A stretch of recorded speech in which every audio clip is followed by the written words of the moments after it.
Hi guys, andito ulit sa ating kaiba nagluto ng ulam naming tatlo ng aking best friend at saka si ating namin Imelda. Ayan, tatlo kami mag-uulam guys. Yan! Nakalimutan ko may isda pala ako dyan sa loob. Yung napritong isda, ayan o. Yung sasahog ko sabi ko sa inyo noon. Tapos binigyan ako ng anim na hipon ni best friend. Bumili ako ng ampalaya, sitaw, at saka kalabasa. Ayan, linuluto na ni ating ngayon. Linuluto na natin para mabigyan.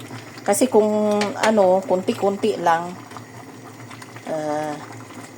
parang nakakaano naman, kaya bigyan natin yung si best friend at saka si ating namin Hilda dyan sa baba. Linagyan ko siya ng gata guys.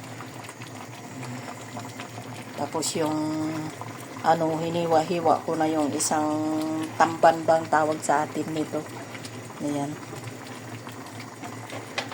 Paluto na siya. Ganyan yung pagluto ko.